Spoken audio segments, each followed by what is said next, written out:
and welcome to episode 57 of the Arctic Knitting Podcast. My name is Emilie and I am as always coming to you from the northern part of Norway in the Arctic, where I live and where I also do all of my crafting.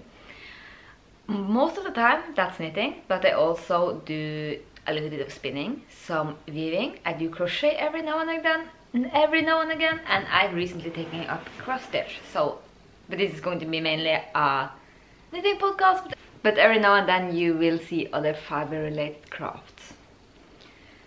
So I don't have any admin stuff today, but I have a couple of finished objects. I have a work in progress. I will show you some spinning because I have taken up spinning again.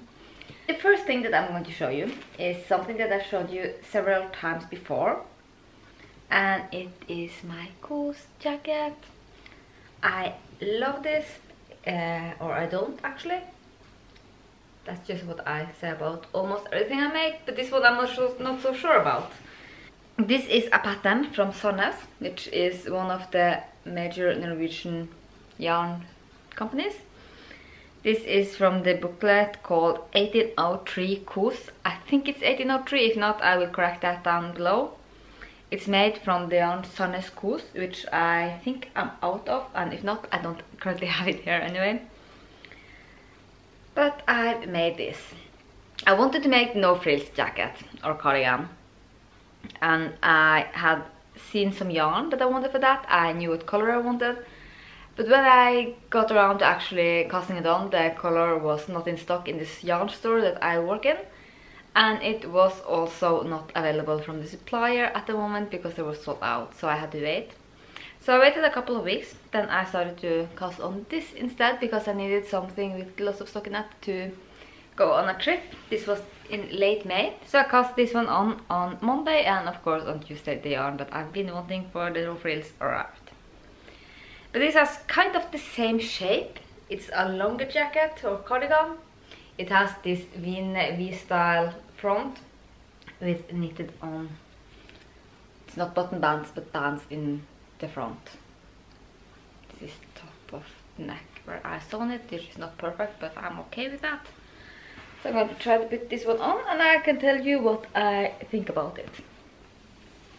Yeah, you can see what I think about it. It's too tight. The arms are too tight. I know I should have done something about it, and I have a big woolen sweater underneath it. But you can see here that the armholes are really tight. I think this part should have been wider, and it kind of affects the way it looks on me a little more than I'd like, and it bulks up on the top of the arms. This was a new construction method for me. It's not completely new because it's a sort of raglan, but instead of decreasing from here and up towards here, I decreased only on the arms up until the top of the shoulder, and then I decreased all of the body stitches, or not all of them, but all of the front stitches. Yeah, it's a heavier weight garment. It has a long rib, which I love. I love the shaping of the actual body. It was supposed to have pockets, but I decided to just finish it up. And to be honest, I put up a post on Instagram talking about, not a post, on the story, talking about how some companies, yarn companies, use models. The picture that I put up was this one. I'm putting it up on the screen if I can find it back. I was just browsing through the patterns on my store and I found this picture. It's a model that she's modeling this kind of jacket in open style cardigan, and she has it all the way like out here. It's not remote closed, it's just completely open, which is okay.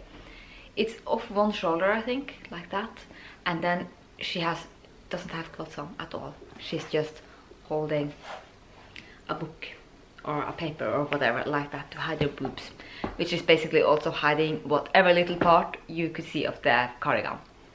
And that annoys me, and I started to noticing it more after knitting this cardigan, because I'm putting the picture of this cardigan up on the screen. And when I come up to the arms, I had some troubles understanding the pattern, because basically the pattern told me to work the sleeves in a round, of course. To work the sleeve in the round all the way up till here.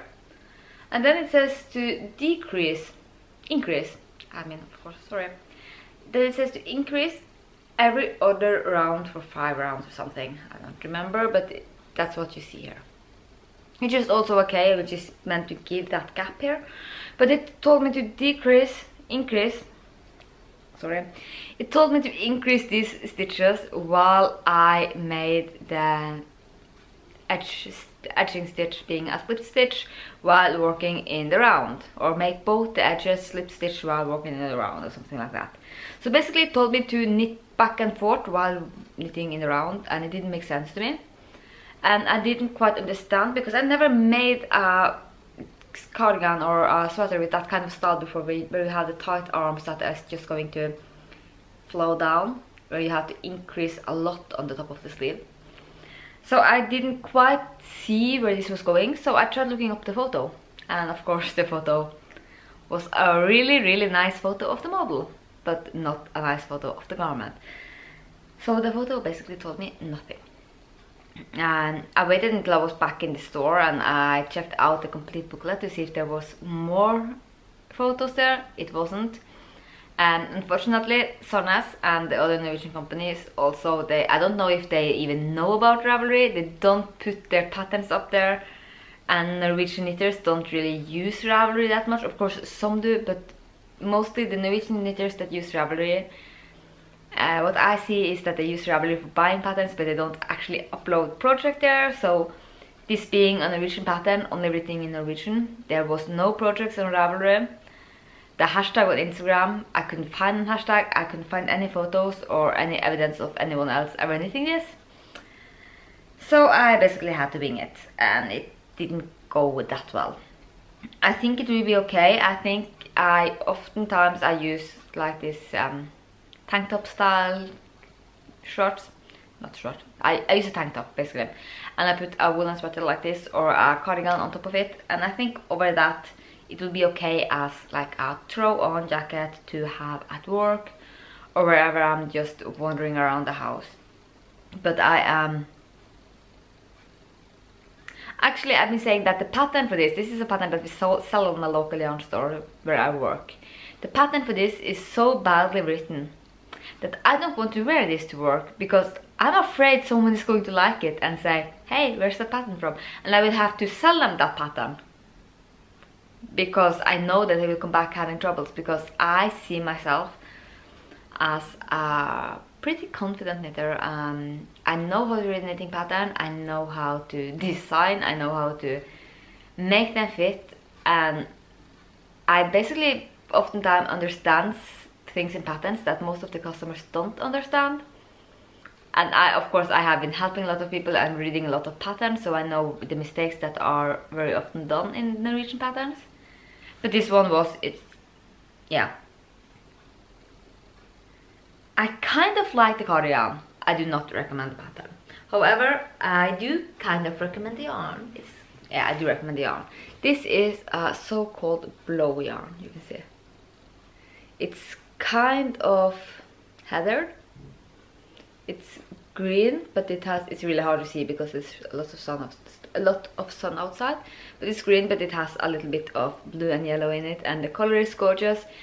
The yarn is alpaca, and I don't really like alpaca that much, but it's super soft, and it will probably piddle a little bit, but I think it will be okay. So so pleased with the finished object. The pattern for this I would not recommend, not at all. I am planning on making another garment from the same booklet. I'm planning on a sweater from my boyfriend from that booklet. We'll see if I ever get around to it, and if I get around to it, because I have lots of plans. And if I get around to it, I am curious to see if the other patterns are just as bad as this one, or if it's a one-time thing, or if it's the whole booklet, or I'd like to know. So yeah, I think that's all I have to say about it. I don't remember which gauge it was knit on, but I knitted it with the gauge that it said in the pattern. I think I used 5.5mm needles. And I am definitely going to make no frills, because the no frills cardigan I think is a wonderful pattern. I haven't actually knitted it, but I've heard lots of people talking about it, and lots of people have knitted it, and I have never heard any complaints on that pattern. So I think it would be a wonderful pattern to knit from, and also the finished cardigan, the no frills cardigan, looks absolutely gorgeous, so I really want that. I also do want the no frills sweater, but I do want everything. I'm just going to move on to the next finished object, which is a two-part finished object. I'll show them to you together first, because that's the way they are. Just right now, you can see it looks a little bit wonky, but it hasn't been washed or blocked. But this is it. It's a little baby set. It's a little shorts with a sweater. And I finished the sweater quite a while ago, and I've shown you that before as a finished object. This is the front or the back, you choose. They are the same, there are no short rows or anything. And this is the other side. So you could choose to wear it either with the buttons in front or the buttons in the back. I was lucky enough to find these buttons which match this color perfectly. This is knit in PT Pandora, which is a 27 stitch gauge yarn. We don't really do yarn classes, I don't know, maybe a sport weight, I don't really know. But it's knit up on a 27 stitch gauge. I think I used 3mm needles probably. And I had so much fun knitting this. I don't really normally work with cotton yarns, but I decided to do that for this project because I have knitted this as a model for the store. And I thought it looked so cute. It's like this spring, summer it's a little bit slower, but in the spring and also in the fall that is coming up, I can't wait. There are coming new booklets either from Røma, Sandnes or Dale or someplace almost every week, and there is just so much inspiration. I open a booklet and I think, oh, I want to knit this and I want to knit that and I want to knit everything, and sometimes it feels like my head is going to explode because there's so much inspiration. But very often I see things and I feel like I want to knit that, and then I close the booklet, put it in the shelves where it's supposed to be, talk with the customer, and the project that I wanted to knit earlier is forgotten. But that's not what happened to this, because I saw this because we get the booklets with just the pictures a couple of weeks before the actual pattern comes out, and I saw this there and I thought, I want to knit that, it looks cute. Then I remembered it and I waited and waited and waited, and then the booklet came in with the patterns, and I still didn't cast on because I wasn't ready. And then when I had time to cast on something new, I decided to go with this just because it was something that I wanted to cast on for a long time.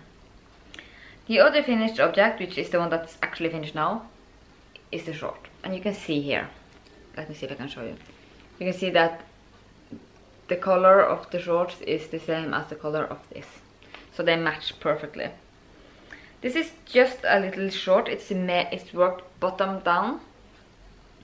Lots of stockinette, took forever. Even though it's so tiny, it felt like it took forever. Then it has this long rib, which you can wear on the baby like that, or you can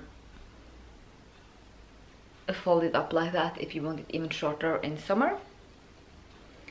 The last thing I did was that I knit the straps.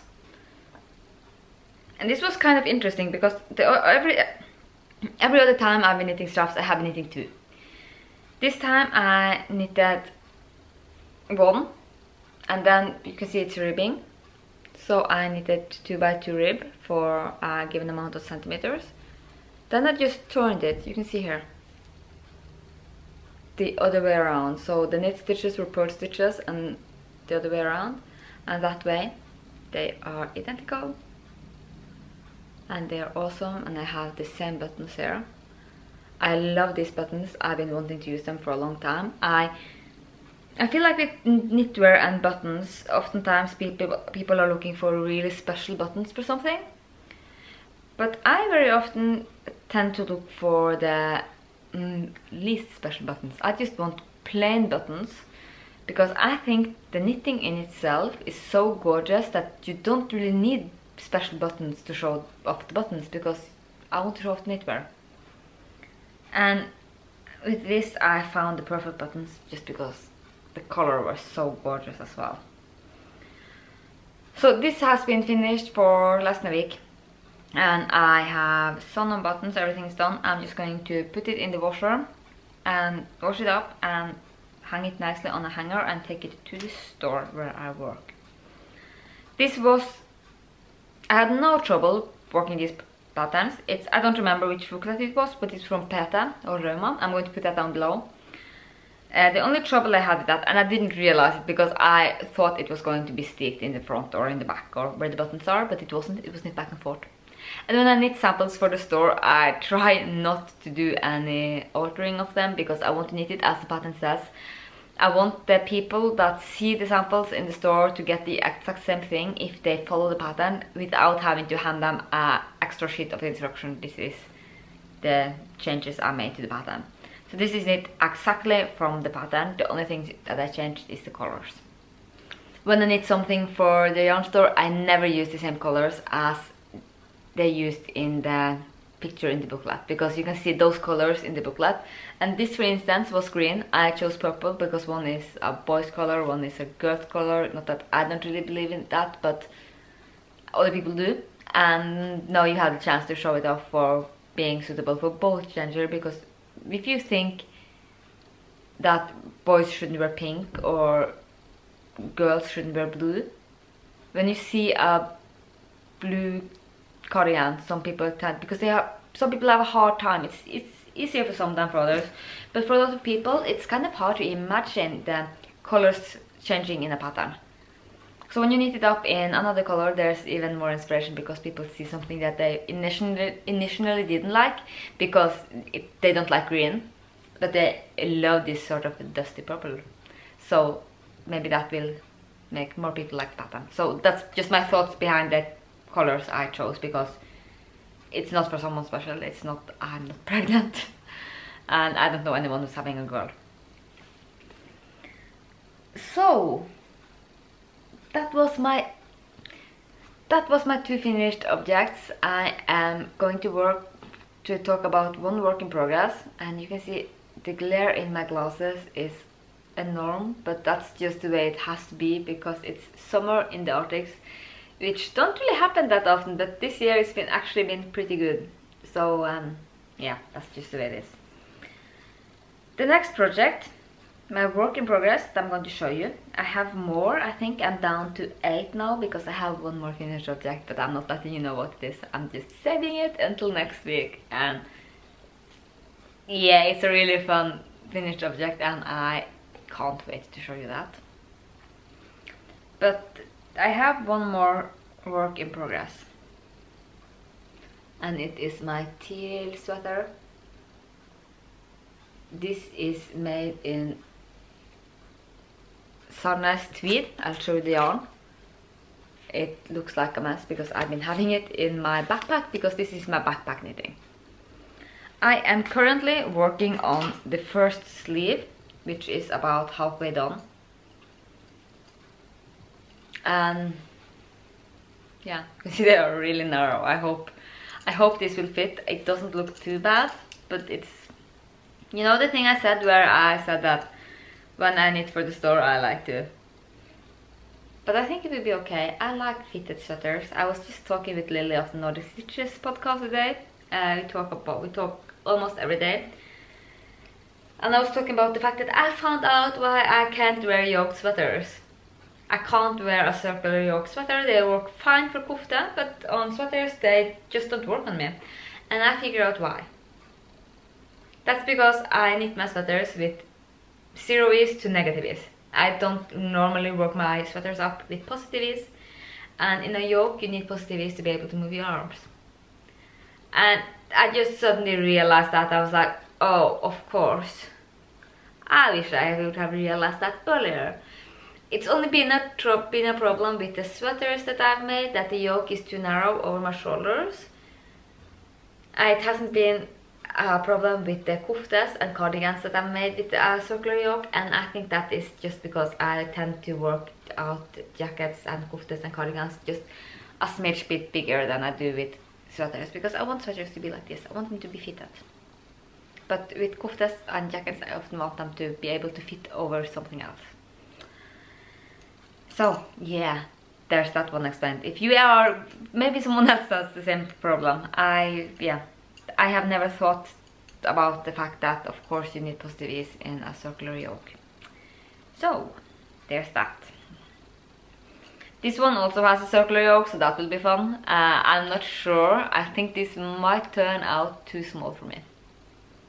I don't quite get it, because according to the measurements it should fit. It also holds those measurements, and I have been measuring the gauge and that's correct. I know for a fact that the sleeves in this, because the Norwegian patents, they give out 3 measurements.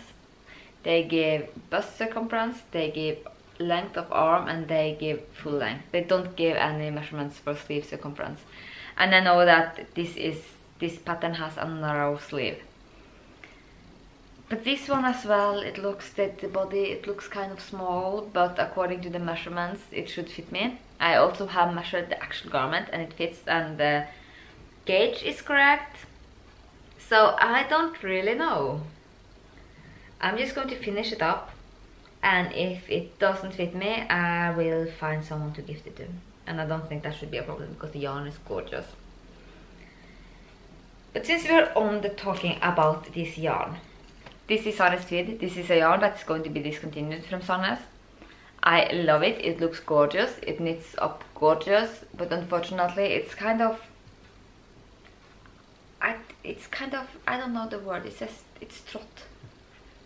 It's kind of slow to knit with. It kind of doesn't really slide off needles as I want it to.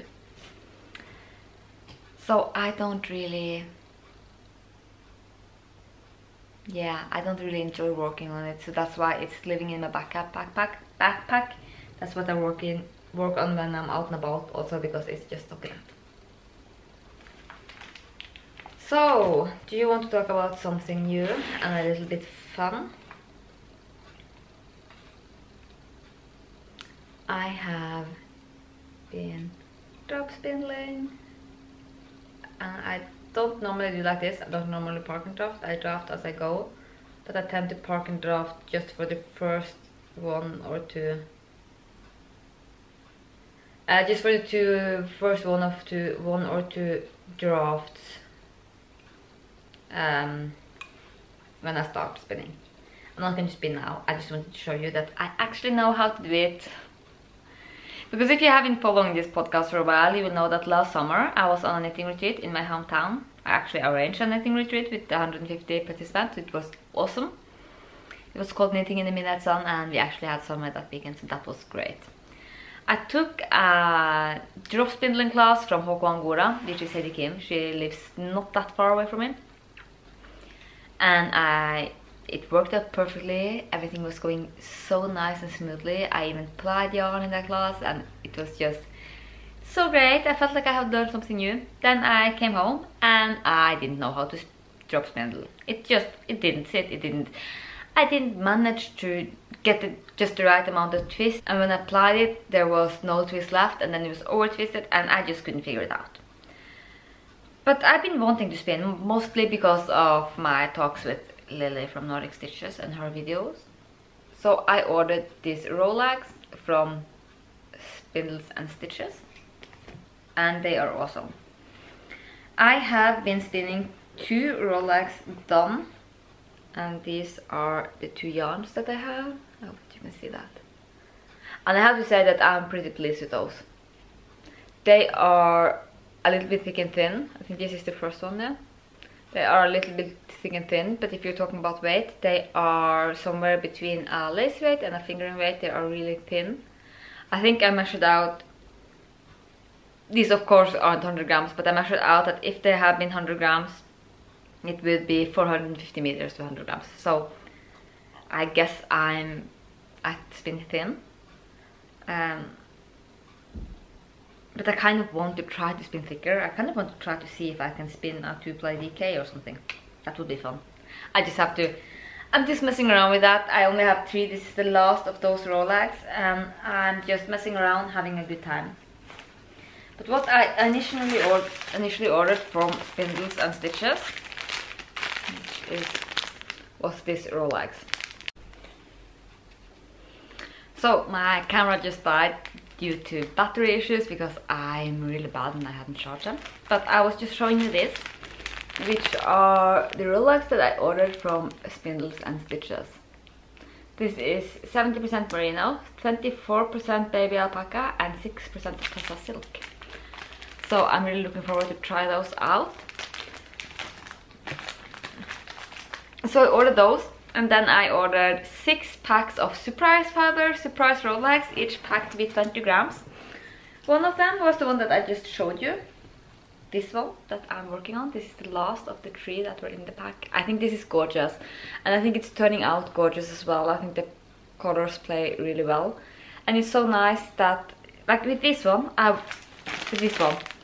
want to do more. I want to control the colors more. I'm not sure if I will spin up, because what I have been doing is that I spin up a Rolex, then I cake it up and make it into a little ball before I ply it back on itself. But with this color that I have here, I think I want to spin 2 Rolex and ply them together so that I can have a long gradient. But I'm not sure, because I don't only have those 6. As I said, I ordered 6 surprise package. This is 50 grams, and I ordered 6 surprise package. And she had a disclaimer on her website saying that if you order more than 1 surprise package, she can't guarantee that everyone will be different, which is more than okay. I thought if I get more than 1 package of one, that will just mean that I have more fiber of one type. So I also got 3 surprise package of this color, this one I showed you, which means that I have, I'm not sure how many Rolex. I think there's 3 in each, which will make it 9, 10, 11, 12, 13, 15. At least I have 110 grams of this color. So I don't really know what I'm going to do with that, because I want to spin it up and apply it into something, and then maybe make a hat or some mittens, or I don't really know. Maybe not mittens, because merino, baby alpaca and silk is probably not the best choice for mittens, but maybe a hat. Or a little shawl. If it's a lace weight, if I spin it up to lace weight, I could make a huge shawl. I don't know. But if you have any suggestions on how I could do color control with this, please let me know. If you have any suggestions for links to videos that talk about color controlling, or whatever it's called, when you spin Rolex like that, it will be absolutely awesome. And also blog posts, websites, whatever. I really want to learn more about spinning, and especially the color control part is what I'm looking into right now. I think that maybe spinning Rolex, maybe that's the way to go. I don't know if it was the Rolex that made me get this. As I said, I don't know. I will try, because I have a couple of braids. I also have, I think it's called a flake upstairs, which I bought from Louise of Spin City back in Edinburgh, and it's absolutely gorgeous. That's one of those fibers that I just can't do anything with it, because I'm just saving it until I know what I'm doing. I also have a braid that I got in a gift from Lily, and I do have a couple of braids coming my way in the mail. So I guess I just hope it's not, I just hope I can figure out how to spin a braid as well, that I'm not a person that can only spin Rolex. And I'm actually enjoying spinning so much that I have been looking at a wheel, but I'm not going to buy one right now. Anyway, I bought from Spindles and Stitches, I bought the Simba color that I just showed you, and I got 3 surprise packages of that. I got the surprise package of the fibers that I'm spinning up, which is, let me see, this is the package that they came in. It is merino, pearl fiber, camel and yak in the oyster color. And I got 2 of these packages of the color called banana hammock, and these was in those packages. So I'm not sure how to spin this up either. I'm thinking of maybe spinning them and plying these 2 together, or I'll ply that one, the green on the green and the yellow on the yellow. I don't really know how to do that in a way that will make me pleased. I'm just checking out my show notes. Yeah, that's it. That's basically all I had to talk about for today, but I will talk a little bit about what's going on with Dockyards. The store is closed. Thank you to everyone who have ordered from me lately. Every order has been shipped out. Thank you so much for everyone who has ordered the advent calendars. Those are not shipped out. I will start buying those in September, I believe. I have it all in my calendar. I don't remember the date, but they are planned in. I have been ordering some more yarns for dyeing up and before the shop update, which will be on September 1st, where my shop is going to reopen. It's going to be new and improved. I know there's been some trouble with my shop. It's have some hiccups and hang-ups, and those will be gone because I'm moving away from WooCommerce, where basically I have been doing all of the coding of the store myself, or most of it at least. And I'm moving over to Shopify, which seems to be working out wonderfully. I've already started designing the store, and it's just I love working in Shopify. It looks absolutely great so far. Also, thank you to everyone who under my last episode posted suggestions on where to get shawl pins. I am so excited to be ordering some of those. I have to really sit down and check out, but there were a couple of gorgeous suggestions. So I'm going to go back to the comments from that episode. Yeah, and if you haven't got an answer from me on the comment that you put on the last episode, that is purely because the YouTube Studio app for iPhone has had some hiccups. I believe I haven't got all the comments in. All of the stuff today, it was like 10 new comments. Some of them were days old and I haven't seen them, so I will have to sit down and reply to those, and thank you so much. If you want to follow me anywhere else in social media, Instagram is the best way to do that. I'll pop the name up on the screen, but it is Arctic Knitting. And I will see you again in a week, and let me know if you have anything more that you want me to talk about, if you want me to talk about some themes or anything like that, and I will see you again very soon. Bye.